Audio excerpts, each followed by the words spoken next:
आपको और हमें बचपन से पढ़ाया जाता है कि दुनिया गोल है और दुनिया 1 घंटे में 1200 किलोमीटर की स्पीड से घूम रही है। मैं आपको ये बताना चाहता हूँ कि दुनिया गोल नहीं है, दुनिया बिल्कुल फ्लैट है। अब आप लोग मुझ पर ये इल्ज़ाम लगा सकते हैं कि मैं भी फ्लैट अर्थर हूँ या मैं भी उन पागलों की तरह हूँ जो कहते हैं दुनिया गोल नहीं है, दुनिया फ्लैट है। लेकिन मैं आपको थोड़े से आर्ग्यूमेंट्स रखूँगा आपके सामने और आपको सोचने पे मजबूर करूँगा।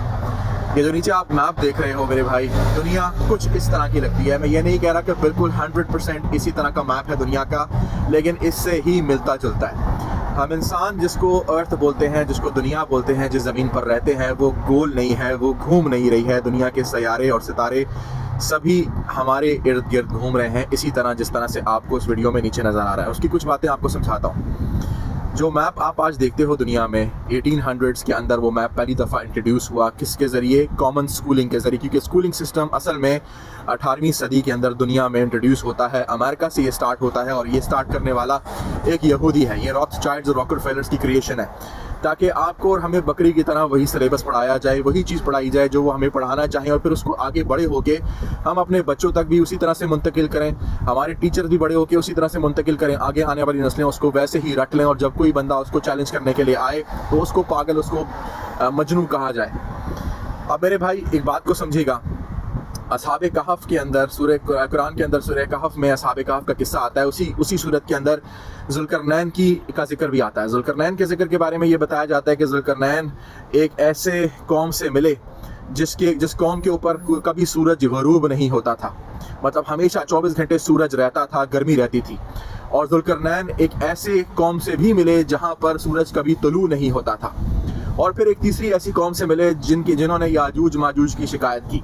अब इसका ताल्लुक फ्लैट अर्थ से कैसे है और राउंड अर्थ से कैसे नहीं है, ये आपको समझाता हूँ। मेरे भाई, दुनिया के अंदर आपको पता चलता है आर्कटिक वॉल का अंटार्कटिका में किसी को भी एक्सपीडिशन की इजाज़त नहीं है। आज तक किसी को ये मालूम नहीं हुआ कि अंटार्कटिका में ऐसा क्या है कि दुनिया के वो 53 बड़े बड़े कंट्रीज, सबसे बड़े 53 कंट्रीज, जिनके पास सारे वसाइल हैं, सारे रिसोर्सेज हैं, और एक दूसरे से छोटी छोटी बातों पे उनके इख्तलाफ होते हैं, वो लड़ने को आ जाते हैं, लेकिन वो सारे के सारे 53 कंट्रीज़ ने अंटार्कटिका ट्रीटी साइन की हुई है। मतलब कि कोई भी मुल्क सिवाय अमेरिका के अंटार्कटिका के अंदर कोई भी दरियाफ्त या एक्सप्लोरेशन नहीं कर सकता। ऐसी वजह क्या है?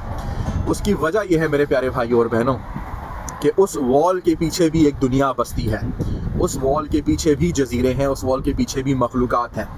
अब अपने ज़िंदगी के 19 साल जो मैंने ऑस्ट्रेलिया में गुजारे हैं, मेरे करियर के अंदर मैं बहुत से पायलट्स से मिला हूँ, फेस टू फेस मिला हूँ, अंग्रेज़ों से मिला हूँ जिन्होंने सारी ज़िंदगी जहाज़ उड़ाए हैं, और कहाँ की फ़्लाइट टाइम्स उनकी रही हैं, ब्रिस्बेन से लेके लॉस एंजलिस, ब्रिस्बेन से अबू धाबी, ब्रिस्बेन से दुबई, ब्रिस्बेन से सिंगापुर। अब दुनिया का जो सर्कमफेरेंस है, दुनिया की जो टोटल लेंथ है वो 29,000 मील, मतलब 40,000 किलोमीटर है।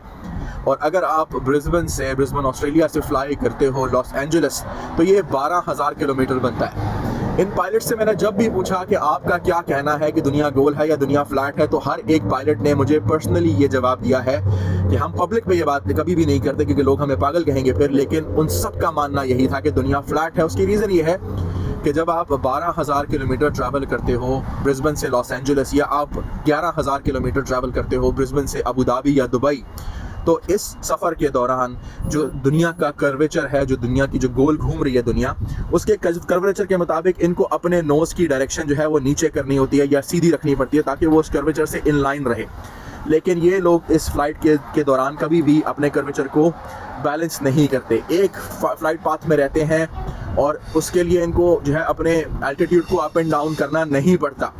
बहुत से पायलट्स ने ये चीज़ मेरे सामने खुद एक्सेप्ट की है, क्लेम की है। और इसके अलावा भी इस आइस वॉल के पीछे ऐसी ऐसी ताकतें हैं, ऐसी ऐसी मखलूक़ात हैं, और ये मखलूक़ात वहीं से आती हैं जिनको आप जिन्नात की शक्ल कहते हो, जिनको आप डेविल्स बोलते हो, जिनको आप एलियंस कहते हो। तभी अमेरिका और इजराइल वहाँ से वो वाली टेक्नोलॉजीज़ लेकर आते हैं जो आपको और हमें 20-30 साल के बाद नज़र आना शुरू होती है। अगर आप ये मैप देख लें, आपको सारी गेम समझ आ जाएगी कि इंसान अभी तक ना तो चांद पर गया है, ना वो मार्स पर जा रहा है, ना वो कभी जा सकेगा, बल्कि इंसान और ये दुनिया एक फर्मामेंट के नीचे है। हमारे ऊपर एक ऐसा डोम है ग्लास का, जिसको तोड़ने की इन लोगों ने बहुत कोशिश की, लेकिन आज तक ये इंसान कभी कामयाब नहीं हो सका। फिर भी जिनको बात समझनी है वो समझ जाएंगे, और जिनको इन लोगों की पढ़ी पढ़ाई और लिखी लिखाई किताबों के ऊपर भरोसा है और नासा के ऊपर भरोसा है, जिसका असली हिब्रू में मतलब ही धोखा है। अगर आपको यकीन नहीं आता तो वर्ड नासा को ज़रा गूगल कर लें, आपको समझ आ जाएगी कि आप किन की पढ़ाई हुई किताबों पे, किन की बनाई हुई डॉक्यूमेंट्रीज पे और किन की दिखाई हुई CGI फोटोज़ पे दुनिया की यकीन करते हो कि दुनिया गोल है।